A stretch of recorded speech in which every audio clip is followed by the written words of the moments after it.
just paid $3 billion for these television stations. We'll tell you what the news is.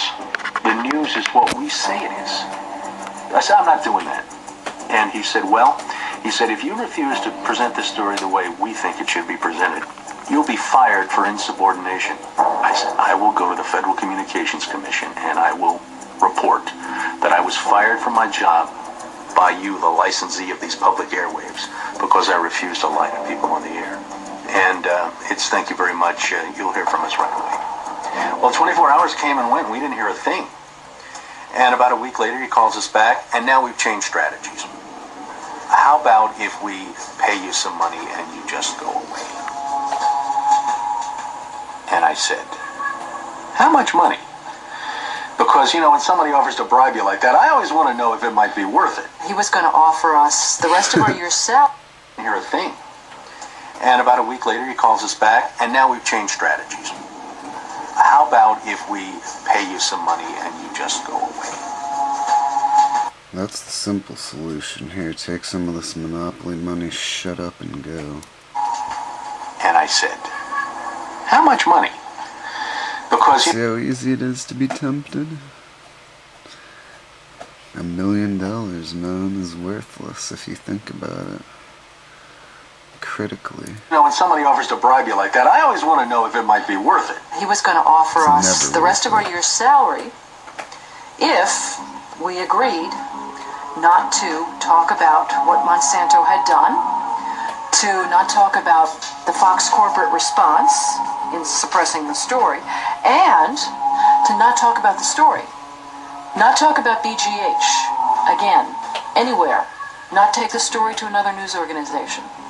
Just zip up. Anyone know what a news anchor makes? Or whatever they allegedly are, reporters? 50, 60K? So $50,000 to not tell anyone about this company that's putting genetically modified crap into your food. Interesting. I said, you mean if I want to go to my daughter's PTA meetings and explain what's in the school milk at the school lunch program? I can't. No. You can never speak about this anywhere. And Steve says, okay, write it up. And I'm like, what are you talking about? Write it up. And I didn't say anything. And Dave, he wrote it up. And he FedExed it to us a couple days later. And he said, are you going to sign? And we said, nah, Dave, we're not going to sign that. And he said, well, send it back, okay? I said, no, Dave, we're not going to send that back. It was, okay, we can't buy you out. We can't shut you up. Let's get the story on the air in a way that we can all agree it will go on the air. And we started rewriting and editing with their lawyers. Well, during this 8-month re-review... See that little subliminal message? That's exactly what they have over you. That's exactly what this is about. That's exactly what they want to maintain over you. But what do I know? I'm just a crazy nut job, right? Process, I say, jokingly. They did things like, for example, they wanted to take out the word cancer. You don't have to identify what the potential problem is, but just say human health implications. Putting that in perspective, that's like saying, you know what, you're gonna die today, or it's just gonna be a bad day. Any criticism of Monsanto or its product, nice they either removed it or minimized it. And it was very, very clear, I would say, almost every edit they made to the piece, that was the aim. And we changed this and this and this, and then that wasn't good enough. Okay, now change this and this and this. Now change this and this. Version after version after version, 83 times. 83 times is unheard of. It doesn't happen. You shouldn't have to rewrite something 83 times. Obviously, they didn't want to put the thing on the air, and they were trying to drive us crazy and get us to quit, or wait until the first window in our contract so that they could fire us. They, in effect, announced that they were going to fire us for no cause.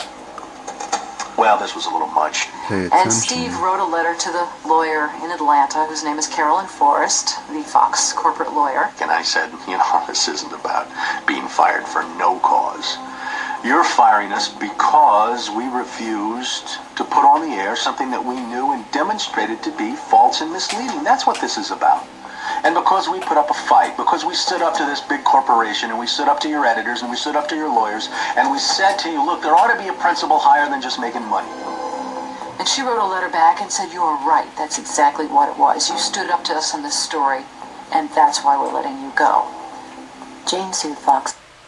Just keep that in mind, people. That's exactly what'll happen. You may get a little small victory, but you know what? You're going to get locked up. You're going to get put in a mental institution. You'll get framed. You're going to get some dope found in your car. There's endless possibilities of what could happen to you, so just keep in mind that it's worth it, no matter what. Under Florida's whistleblower statute, which protects those who try to prevent others from breaking the law. But her appeal court judges found that falsifying news isn't actually against the law. Florida's appellate court has ruled in favor of Fox 13. You may recall that Jane Acree, a former reporter here, sued Fox 13 in a whistleblower lawsuit, claiming she was fired for refusing to distort her report. The appeals court today threw that case out, saying Ms. Acree had no whistleblower claim against the station based on news distortion. Fox 13 Vice President and General Manager Bob Linger says the station has been completely vindicated by the ruling. It's found that falsifying news is not against the law. Maybe man's law, but I'm pretty sure God gave us a commandment about bearing false witness and stuff like that. That's kind of the same principality, I'd assume. I don't know, man. This story's pretty crazy. But the important lesson is you gotta stand up, man. Or, look, they're already bullying you.